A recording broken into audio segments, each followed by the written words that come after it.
രണ്ട് നായ്ക്കളെ ഒരുമിച്ച് കുടുങ്ങിക്കിടക്കുന്നത് നിങ്ങൾ കാണുകയാണെങ്കിൽ അത് അവയുടെ ഇണചേരൽ പ്രക്രിയയുടെ സ്വാഭാവിക ഭാഗമാണ്.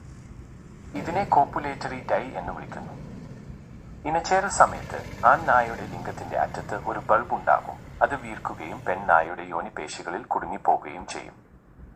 ഈ കൂടിച്ചേരൽ പെൺനായയുടെ പ്രത്യുത്പാദന നാളത്തിലേക്ക് ബീജം ഫലപ്രദമായി കൈമാറ്റം ചെയ്യപ്പെടുന്നുവെന്ന് ഉറപ്പാക്കാൻ സഹായിക്കുന്നു. ഈ കെട്ട് സാധാരണയായി 5 മുതൽ 45 മിനിറ്റ് വരെ നീണ്ടുനിൽക്കും, അല്ലെങ്കിൽ രണ്ട് നായ്ക്കളുടെയും പേശികൾ അയും വരെ നീണ്ടുനിൽക്കും.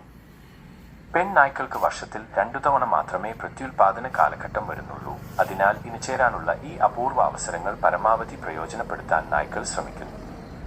ഈ സമയത്ത് നായ്ക്കളെ വേർപെടുത്താൻ ശ്രമിക്കുന്നത് രണ്ട് നായ്ക്കൾക്കും വേദനാജനകവും അപകടകരവുമാണ്. മാത്രമല്ല, അതിന് ശ്രമിക്കുന്ന ആളുകൾക്ക് പരിക്കേൽക്കുകയും ചെയ്യും. നിങ്ങളുടെ നായ്ക്കളെക്കുറിച്ച് നിങ്ങൾക്ക് ആശങ്കയുണ്ടെങ്കിൽ, അല്ലെങ്കിൽ പെൺനായ അസ്വസ്ഥ ആവുന്നു എങ്കിൽ, അടുത്തുള്ള മൃഗഡോക്ടറെ